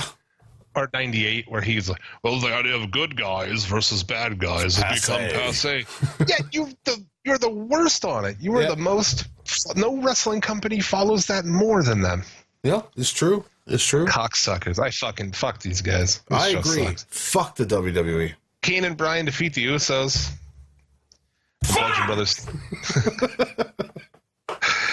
That show's next weekend, so at least we don't have to do it right now. We can wait until next weekend to preview that show. Yes, and then in 2 weeks we'll take a big steaming dump on it. Yeah, for that we thank you. You want to do some fucking Mark Tank? Buddy, do I ever. Is a guy that pays his last $20 on crack cocaine. A Mark is a guy that believes that OJ didn't do it. And a Mark is each and every one of you son of a fucking bitches. It's been a while since I've heard that. It has. And it's the best opening any podcast has ever done, in my opinion. Wow. You heard it here first. Meltzer rated 7.5-star podcast. Yes, sir. Pat myself in the back like Barry Horowitz. Yeah. Mark Tank, where I read Mark comments from social media as they are typed. Let's get into this week is kind of a mixed bag. It revolves mostly around Raw, I believe. I haven't really looked at them since I took them. So, you know, we do a lot of preparation around here. I've been playing a lot of Xbox. You know, I got a lot of things going on. I've been playing a lot of Crash Bandicoot. Not gonna lie. Oh yeah, is it a new one or is it? It's the Switch version. I bought it for the Switch so that I can just play Crash Bandicoot wherever I am in the world. Nice. Yeah, but it's hard as fuck. It's too hard, man. Way too hard. Yeah. Prashant Terry says, "Please WWE, just stop your shows till July 16th. We are too busy for World Cup 2018." Jesus Christ. I will say, was the World Cup one of the most watched sporting events in the world? I believe. Yeah, I mean, yeah, people watch the fuck out of it. But not in America or Canada, where the WWE is based. Sure. Yeah, where we have real sports to watch. Yeah. Exactly. We don't watch people run from one end to a soccer field to the other so that the other guy can just kick it out from his feet and do the exact same thing over there and get like 6 shots a game. Fuck that. Yeah. I got better things to do with my time than watch grass grow, because that's essentially what you're fucking doing. Every now and then, you'll get a bombing, and it makes things interesting. But mostly, it's just grass growing. Holy shit, man. Cuts a promo on football. God damn, man. That's soccer, man. We're not from fucking that side of the world. It's soccer. Don't gotta get out about it. It's got pig skin. Yeah, well, we come from countries where we have enough money to put up a hoop in a fucking basket, so we have other options. That's true. Yeah, we don't have to, like, soccer's the bare minimum fucking game, right? You don't need anything. You just need a ball, really. You need sneakers so you don't break your toes. Well, I see kids playing fucking barefoot all the time. I suppose that's those fucking rough ass though. You know, like they kick. All you need is one ball, and all of you can play. It's not like baseball where you need bats and fucking gloves and all this shit, or a basketball where you need a hoop, or hockey where you need all the equipment in the world. It costs an arm and a leg to play hockey. Yeah, exactly. And dude, America didn't even. Were you guys in the World Cup? America didn't even get qualified for the World Cup. I don't even fucking know. World Cup, what's that? I don't even fucking know, man. Nobody got bombed there, so I didn't notice anything. Just wait. Eventually, America will be a powerhouse, and you know what it will be? It will be the fact that right now, soccer in America is played by rich cunt white kids. They're the only kids who play soccer. And they When you don't went to high care. They school- don't need to make a living in it. Well, they're just not very athletic because white people are not very athletic. But once once soccer becomes popular in like urban areas, Oh, dude. and kids like LeBron James or something growing up is playing soccer instead of basketball. You better fucking watch that, dude. I mean, like any kid that if he's a great basketball prodigy but can't hit the hoop, go for soccer, bro. Go for soccer. You'll be great. What else we got here? Susan Dawes says KO is a chicken. He should have stayed and fight like a man and not run away like a little girl. If you don't like it, then why are some of you watching it? I love that one. That's good too. She's in. She's all in on it, man. But what is she trying to say, though? Like, first she's saying that she thinks Kevin Owens a shit heel or chicken shit. But then saying, and if you guys don't like it, well, like, we know that KO is a chicken shit. Saying to people who complained about it, because this Raw on social media did get a lot of fucking backlash. People really shit on this show. But why are we complaining about Kevin Owens running away from Braun Strowman? That just makes sense. I don't know. You know what I mean? Because he's been running away from him for weeks now. Like, this is not even new. Yeah, I don't know. Domingo Pascal Laparan Jr. What, you got to have all the names, man? Yeah, like, come on, nobody realized. that? Yeah, you got 4 names and you got to put Junior there? Like, you and your father have all those names in common? If you do, your mother is on too many drugs and she needs some originality pumped into her pussy and tell her fudge. Yeah, you don't want to confuse him with Domingo Pascal Laparan Sr. You know? And his son will be Domingo Perez, whatever the fuck, the third. Yeah. I think that it's just like a lot of like people, they don't have shit, right? So they're just like, well, I'm going to have a bunch of names at least, you know? I ain't got food, but I got 2 middle names. You don't have shit, but we got a bunch of names. I got more names than Joe Smith does. Joe Smith? Fucking A. He says, stop this, Roman Reigns, fake as F.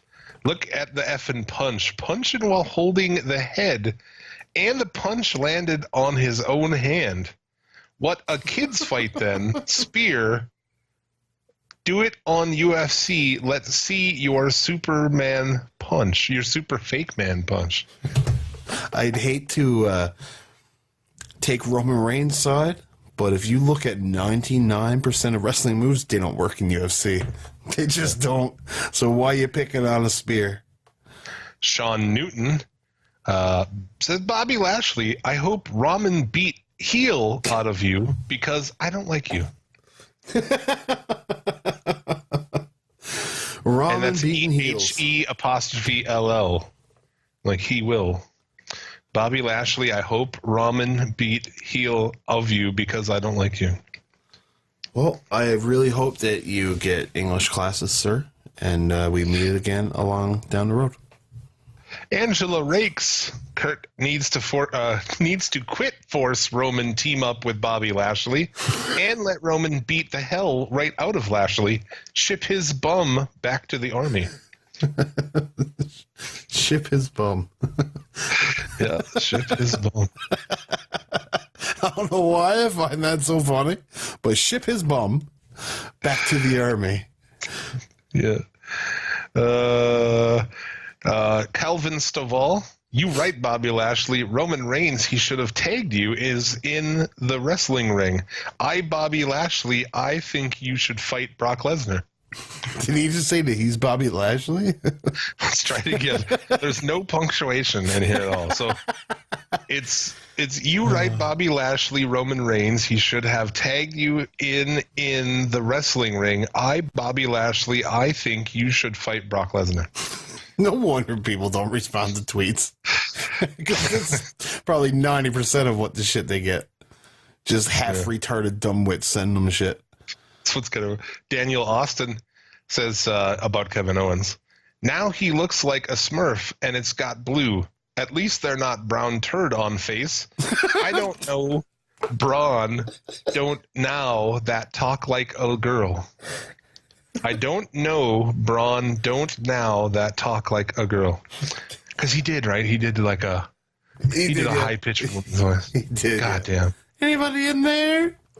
Hope you've got insurance. If not, you get a great deal at Geico. Save 15% or more. Fuck. I shouldn't give him any ideas. Geico covers monster attacks. I brought Strowman for Geico. Did you see his 4th of July post? You could tag up with the Gecko, man. They'd be fucking tag champions. Nicholas comes in and does the swerve. No, he posted a thing on the 4th of July. It was just a bunch of meat on a barbecue. And it was like, hashtag monster among meat. It's like, fuck you fucking loser. He's probably making all that meat because Nia was coming over. I've heard some rumblings that. Oh, really? I figured he would have been fucking Alexa Bliss behind Buddy's back. He's my buddy. Buddy's my buddy. Yeah. Helen King. So this is a common thing. I thought you mentioned, like, the blue dye, right? Yeah. And I noticed it seemed to be a lot of people had no idea what the fuck was going on. Because they probably don't realize how the world works because they're fucking retarded. Oh, man, this might be the fucking winner. Hold on. I might need to... Oh, my God. God, I don't know. I'm busy here. I got to make sure that I save the best for the last. I'm busy. All right. So let's see. Okay, we got 2 left for you. I'm going to go with Zelio Balkania says, fake.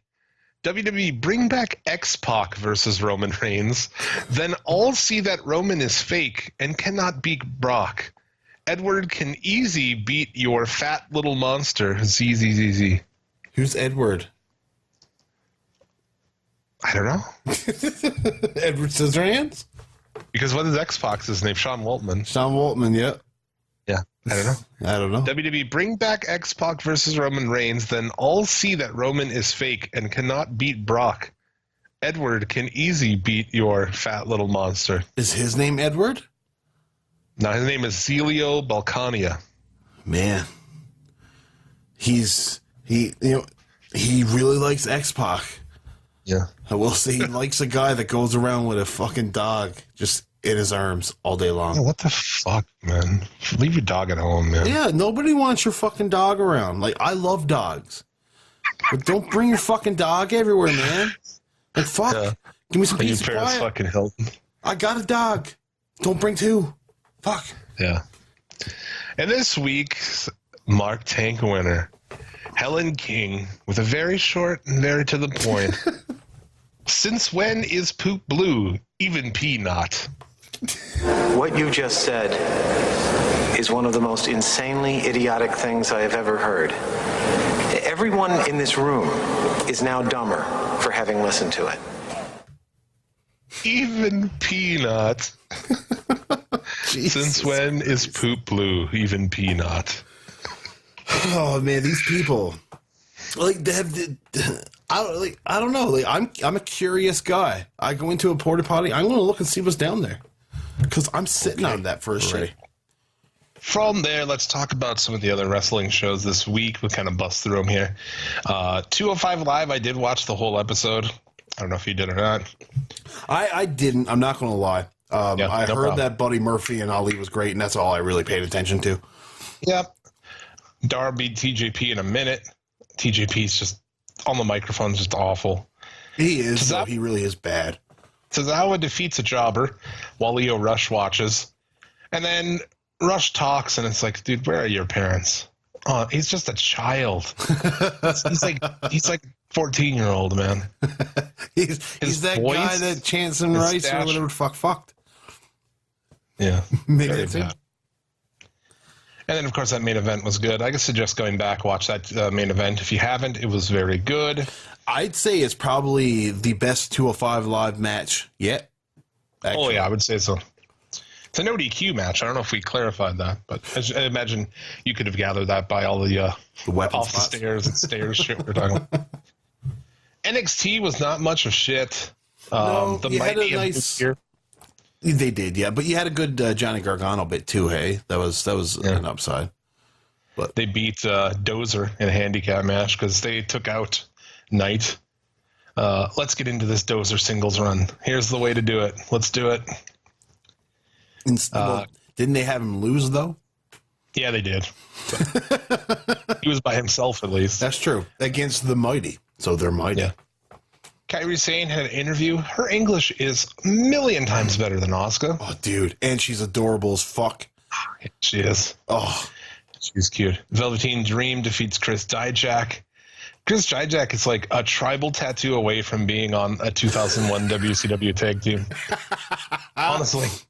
He looks like every dude who was like, who the fuck is this guy? He could literally slide into Mark Jindrak's spot in Natural Born Thrillers.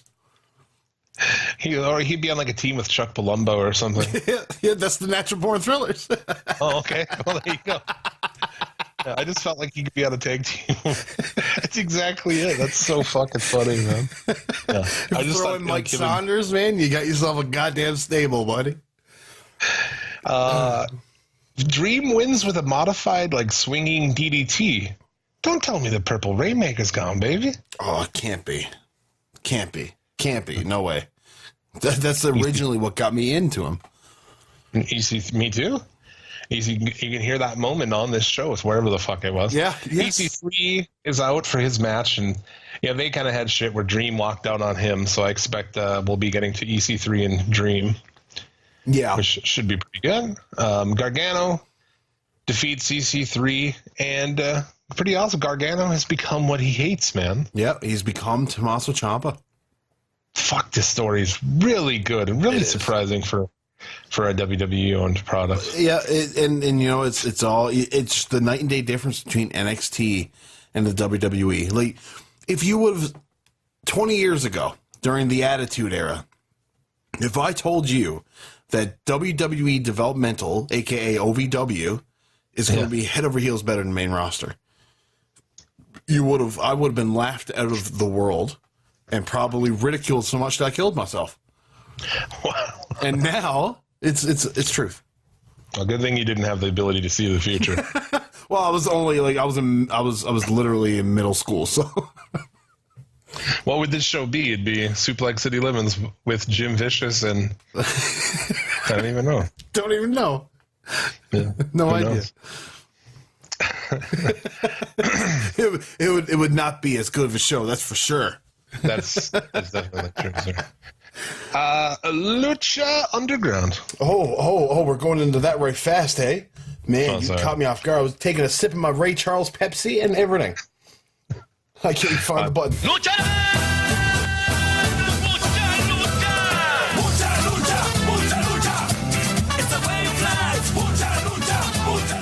Lucha Underground. Yeah, don't drink too much of that Pepsi. It'll make you blind like him.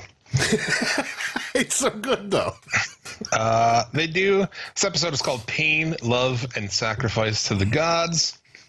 I thought the open was awesome with, like, Katrina is now alive again, and she is, like, all dressed in red, which we've never seen. That's pretty cool. She gives Melissa Santos half of the necklace. Jim, I got to cut you off. Yeah. What color was the bowl that Dario Cueto used to have? Red. Yes.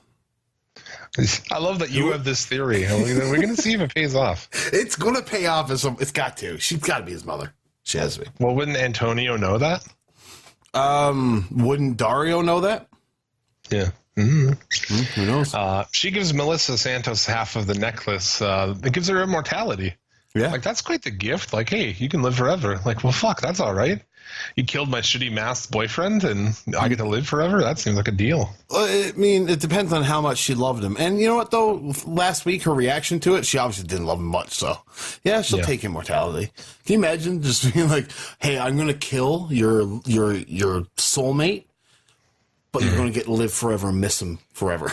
It's like, okay, cool.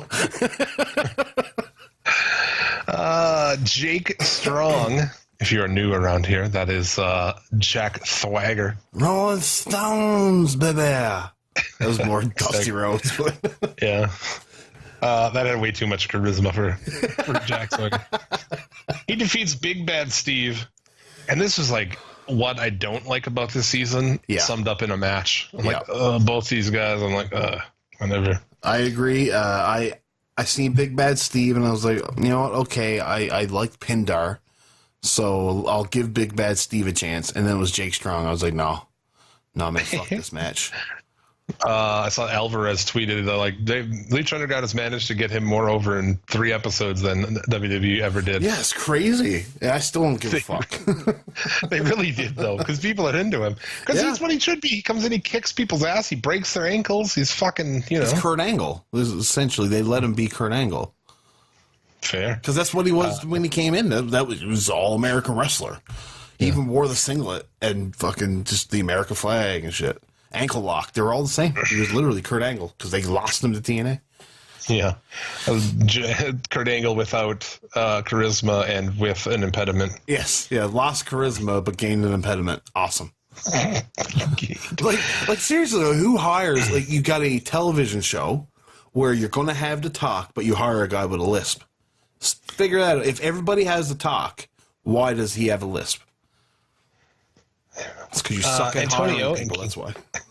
King Cuerno have a little office segment. Pretty sweet. Cuerno says that the gauntlet's been stolen. I don't know if it is or not. Well, no, he told Katrina last week that he gave it to somebody, a.k.a. Aerostar, who brought it back in time. Yeah, take it to a different time. Get it now, will you, bitch? Yeah, wrestling. Cage wants a shot at the belt. He has to win a medallion against Muertes next week. So we'll get Cage and Mil Muertes next week. That should be cool. Yeah, that actually should be really good. Taya and Mundo defeat Daga and Cobra Moon. Real nothing. Yeah, there's not much. Vivora shows up, fucks him up. I was impressed. He did a standing moonsault, and I was like, that's a tall motherfucker to do a standing moonsault. Yeah, he's an impressive specimen. He's just not that good of a wrestler. Yeah. And you know what? I don't want to be that guy, but Taya has gained so much weight that she's not even working very well anymore. I guess she had problems with I don't know what she was, if she was anorexic or if she was bulimic or whatever. I can believe she had that. issues, so I can believe that. But it's just a shame that she's not, you know what I mean? Like, you can see that the way she's moving, it's not as fluid as she once was. And it's a little sloppy. I think she looks fucking great. I was always I always hated. Was never attracted to Taya. Now I am, but I think her work is fucking horrible. I always thought Taya Valkyrie was like hot in a dirty way. Like, we have had this conversation many times how she's dirty hot. Many times about Taya. Super Montanza was on the prowl in like this super cool, like dark hallway with like awesome lighting. That looked fucking awesome. Who do you think was hung that he was beating the shit out of? I don't know, dude. Because I would imagine it's somebody we know. I don't know. They didn't show it, did they? No. So I'm hoping that's something to come. Yeah. Antonio comes out and announces a new thing called Sacrifice to the Gods. He's like, by the way, you are the sacrifice. So, in one hand, it's the stupidest gimmick in the world. On the other hand, it's entertaining because. Yeah. As soon as Mr. Pectacular came out, I was like, man, I'm really sick of this. Jake Strong and now Mr. Pectacular, both in singles matches. And Big Bad Steve, the mechanic. And Big Bad Steve, yeah, exactly. And so then he says sacrifice to the gods, and Matanza comes out, and just like a bat out of hell from the side, no entrance music, no nothing. I was like, dude, he's going to die. He's gone. Sweet. He went fucking off here. This was awesome shit from Cobb. He's throwing him around. He's doing like spinning suplex shit I've never even comprehended before. Oh, he's throwing people up in the air, catching them, and doing fucking spinning power slams. He's a goddamn beast. Yeah, dude. And he just like his speed, all full on speed, fucking people up now that he's Super Montanza. Yeah, so good. And he beats Spectacular. The lights go out, come back on. He's gone. He's been sacrificed. Yeah. And the crowd is like amazed by this. It's just like, ooh, the lights went off and they came back on. He's gone.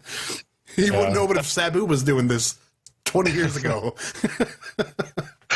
And they closed the show with King Cuerno defeating Chavo. Really good match, actually. I liked it. Yeah, it was in my top 3, but I didn't see everything else. But this match here for a Chavo Guerrero match, I thought was fantastic. Yeah. Chavo in 2018. Who would have guessed? Right. So yeah, pretty good lucha. Still going. Still interested in the story, where everything's going. So many different things happening on this show. Very good. I watched Impact this week from Windsor, Ontario, Canada. So they are in Canada. This show is better now. Impact is officially better than Raw and SmackDown by a margin. I bet you're correct, and Dude, this show. Let me tell you a little bit about the show. Yeah, I won't go everything through it, but we had Rich Swann and Phoenix started off the show, fucking great, and also they're in Windsor, and I don't know if these people are getting paid. You know, I remember they had to pay some people in Canada. This crowd, they seemed energetic. They also seemed to know what's going on. They were doing woos with the chops, and I mean, they seemed like a pro wrestling crowd, and they were into it, so that really helped the show. But Swan and Phoenix, Phoenix beat Swan in just a fucking awesome match. They did some crazy high, like all the flips, all the nonsense, just over the top. Yeah, it was what you'd expect, and then it's probably, you know, I didn't see the match obviously, but I bet you Rich Swann in TNA is much better than Rich Swann in 205 Live. Yeah, minus his haircut. Yeah, that's a pretty shitty haircut. Phoenix wins with this like muscle buster into sit out slam finish.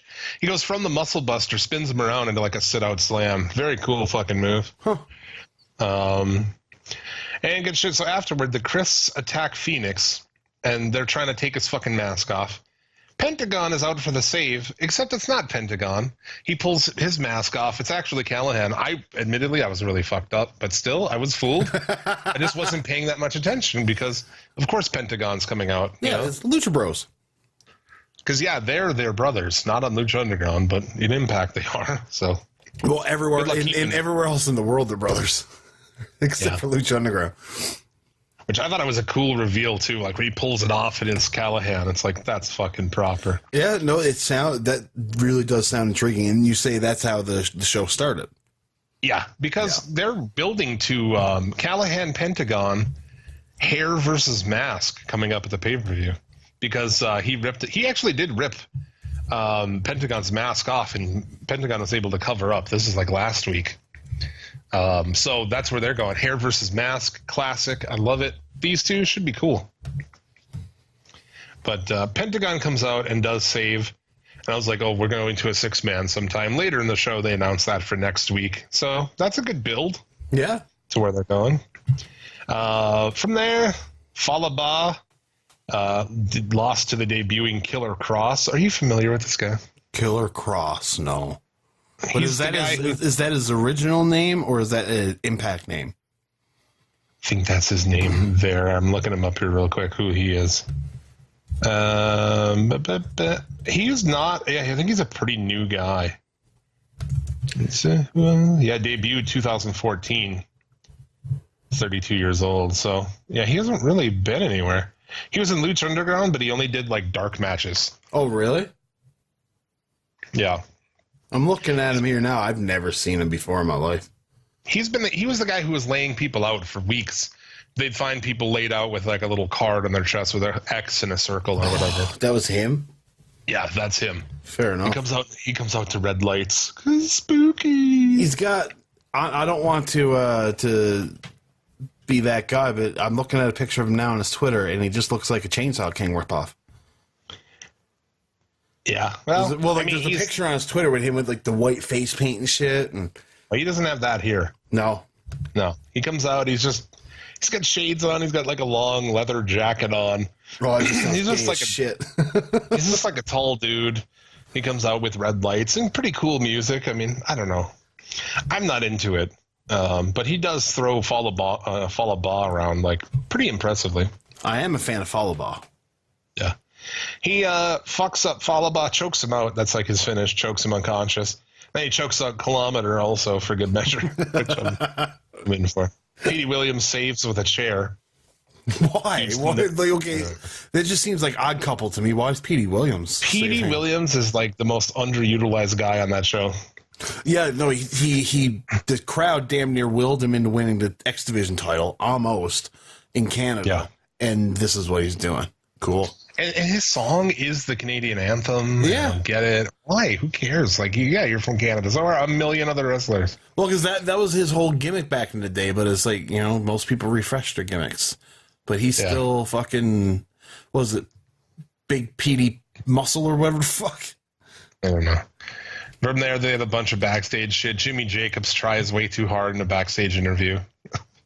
That's what I've gotten from Jimmy Jacobs is like Trying way too hard. I don't like it at all. I'm not a fan either. There's a bunch of Indian dudes. Dot, not Feather. I don't know who they are. I don't know really give a fuck. It's an old Indian guy with two younger Indian guys. I mean, yeah. Some half-naked broads coming next week. I don't know, the little vignette. Ooh, I like that. I don't know who she is. Yeah. They had a women's tag match. I fast-forwarded because, I mean, come on. It's a women's tag match on Impact. Yeah. So the other interesting story going on over there is LAX shit.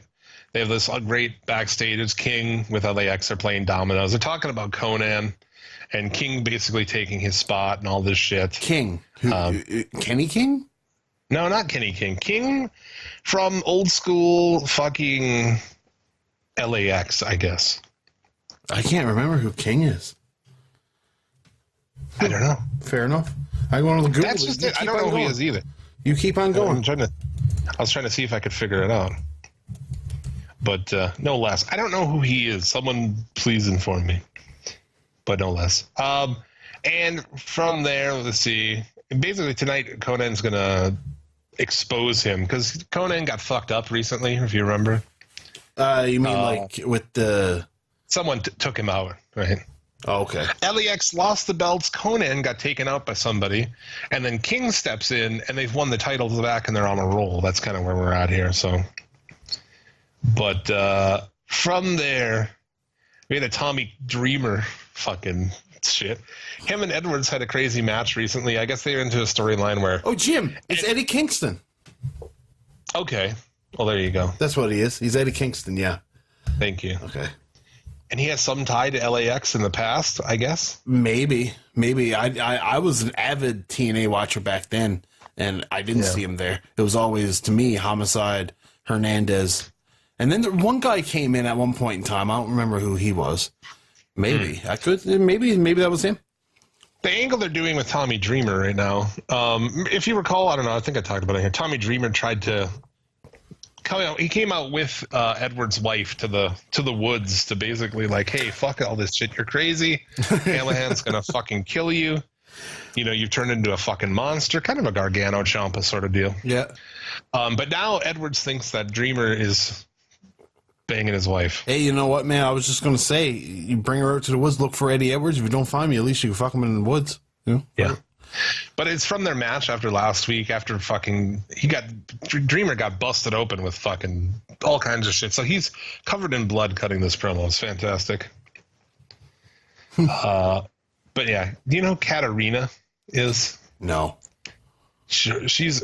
Grado is her boyfriend. She defeats Rebel. Oh, she's Katie Lee Burchill. Paul Burchill's sister from when he was a pirate in WWE. Doesn't do much for me. But she was after Winter in TNA. Can you remember Winter where she put yeah. Angelina Love under a spell? Yeah. That's her. Sucks. Yeah. Joe Hendry shows up, and I guess he's going to be on Impact. Yeah, I really hope that they let him sing his own theme song.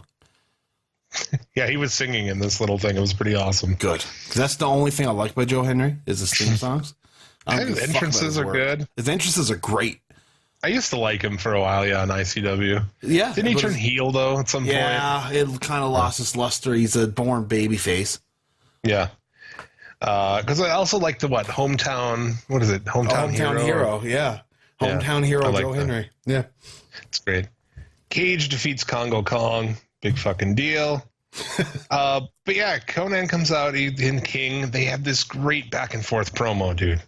Fucking great. Conan calls him like a glory hole on legs. Crowd chants glory hole. Glory hole.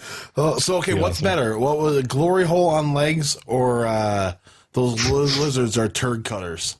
Slimy turd cut. Oh, slimy turd cutters is better. Okay. From last week's Lucha. Eventually, King admits he put out the hit on Conan. And LAX have to kind of decide what they're going to do. They give King the finger and join back with Conan, at which time the original LAX dude hit the ring. Hernandez and Homicide leave Conan and a new LAX out laying out, man. I like this. If you look at this show, there's stuff to like here, man. So wait, did I hear that correctly? There's two LAXs, one being Eddie Kingston. OG. Yeah, OG fucking LAX showed up and attacked new LAX and Conan. Homicide and Hernandez? Hot Stuff Hernandez? Fuck. Yeah. Oh, Matthews asked, when's the last time we saw Hernandez on Impact? Oh, a couple of years ago, and you had him on one episode, and then you had to edit out like 3 months worth of fucking shit, you dumbass. Yeah, because he was a fucking under contract Lucha. Yeah. But this is cool. So if you look at this show, I mean, you've got Swan and Phoenix, great match. A new guy in Killer Cross, which, I'm not too into yet, but we'll see. A new chick coming next week, Su Young, and it still has her shit with Allie, I believe, right? Because Rosemary's out hurt, but Allie's kind of taken over as Rosemary. She's embodying her. It's kind of a cool story. I like Su Young. Yeah, Su Young's dope as fuck. You got Callahan and Pentagon coming up for the mask versus hair. That's awesome. The only thing I really don't like about Impact is Aries as champion. That sucks. Fair. But Dreamer Edwards, that should be cool. I don't think vegans should be champions in anything. And dude, new LAX versus old LAX. That's dope. Fun. That's awesome. Man. I'm going to try my damnness to watch it next week because you do have me sold to watch it. It'll be that 6-man tag. Penta, Phoenix, and Swan taking on OVE with, well, I guess I just called them all three OVE. Yeah, but yes, just OVE. But yeah, very fucking, dude, it's good. It's pretty impressive. It's slowly gotten pretty good. They've got a couple things going for them, so. That's good to hear. I might have to watch Raw in 5 times speed. Dude, I watch Raw so fucking fast, man. I skip entrances. I skip a lot of shit, dude. Yeah. If you see two pointless people in a match, why would you watch it? Exactly. There's no point. Just fast forward. It doesn't matter. It's not going to be great. It's just going to be a run-of-the-mill match. Might as well fucking skip it. I watch Raw in no time, dude. Yeah. Done. I'm not going to lie. Okay, this is going to be graphic, but I got so bored watching Raw beat off. Oh, yeah. Yeah. Legit. That's like just what I went talked to the about on the computer, went on Pornhub, and just fucking cranked one. That's like I talked about that on the show when I was watching Greatest Royal Rumble, and during Undertaker's match, I just went in the other room and let it. While it played in the living room, I went in the other room and fucking jacked off, came back out. That might have been where I got the idea. What the fuck, man? I think that's pretty much it for the week in wrestling, though. We got this New Japan shit. You want to preview? Yeah, we'll preview that there. Well, the main matches, anyways. We got you get your 4-on-4 matches, which is basically chaos against the Bullet Club lower end people. Toru Yano and Tomohiro Ishii are going to take on Zack Sabre Jr. and Minoru Suzuki. Minoru Suzuki and Ishii in a match together is just enough anyways. That right there. Dude, isn't Haku wrestling on this fucking show? He is in the 4-way that I failed to mention. Sho, awesome. Yo, Rocky Romero, Gedo, and Yoshihashi, so 5-on-5 actually, against Chase Owens, Yujiro Takahashi, Tangaloa, Tamatanga, and King Haku. So that's awesome. Dude. It is awesome. And then you also got Kushida and Hiroshi Tanahashi taking on Marty Scurll and Hangman Page. That match should be good as well. Then you got Never Openweight Championship, which is Hiroki Goto taking on Jeff Cobb. So Super Matanza, man. Biggest match of Cobb's career here. Oh yeah, without a doubt. And I have no doubt in my mind that Cobb is going to shine. Mm-hmm. Do you notice how there's somebody nowhere to be found on this American show, and that somebody is Michael Elgin? Oh, yeah? Yeah, he's nowhere to be found. I mean, that's the best place for him, to be completely honest with you. Okada and Will Ospreay take on Naito and Ibushi. Then we have the Junior Heavyweight Championship match, Jim, this will be top 3. And it's Takahashi against Dragon Lee. Because they're going to kill each other. They're going to kill each other. They're going to die. Something's going to happen. They're going to die. It sounded like fucking Bitchblade and fucking Juice were going to, after this match. They're going on. Yeah, I think they're going to be that death spot like Jay White and Hangman Page were. Yeah, because you also have the Young Bucks against Evil and Sonata. That's going to be good. It's going to be good, yeah. And then you got Jay White, Juice Robinson, and then Kenny Omega and Cody. Mm-hmm. This show started, when they first started to announce this stuff, this show really just didn't seem like much to me. But now, with this whole card release, man, that show is dope. I would pay the money to go to the Cow Palace to see this show, for sure, if I lived in San Francisco. Yeah. We got a question, too, from Viva the JD asked, do you think Okada should challenge for other belts like the IC or US? No. No, I don't think so. Okada is the best wrestler of our generation. He should not be taking his time for trivial shit like that. He should be world title and world title. It is my opinion, anyways. Yeah, the great. Like, he's had the best title reign in New Japan history. Why would he go for the IC title? You know, it was, I mean, no problems with if he did whatever. Nakamura was doing it too, and it really elevated the IC title. But yeah, you could elevate the title. You could keep him out of the main event picture while keeping him, you know. Yeah, but then again, right now, man, you got Jericho with the IC title, and that's more important, in my opinion, than Omega or Okada having it. Because you're trying to get that American market. That's gonna go. I think that's it. Do you have anything else that we're fucking got to talk about or what? No. This weekend we're going to record Great American Bash because I'm A, not moving anymore, and B, I started a new job on Monday, so I've got that straightened out too, so I'm cool. So this weekend we will record Great American Bash 90. Great American Bash 90, yeah. We still got Great American Bash 91 coming up on pay-per-view Take-Two as well. Yes, your companion piece. Yeah. Both got that coming up, so check that shit out. Check out the Federation. After you listen to all the Federation, all the SCL stuff, if you're looking for more wrestling podcasts, check out our friends at Wrestling Soup, Sap Pod, The Strap, Shooting the Shiznit, THT, Wrestling Soup. Check out all those guys. Experience. Yeah, check out the Inhuman Experience. In the Corner with Dog Baby Yuck Nasty. Oh, wait for it. Wait for it, Jim. You got to wait for it. Hell yeah. Hell yeah. Hell yeah.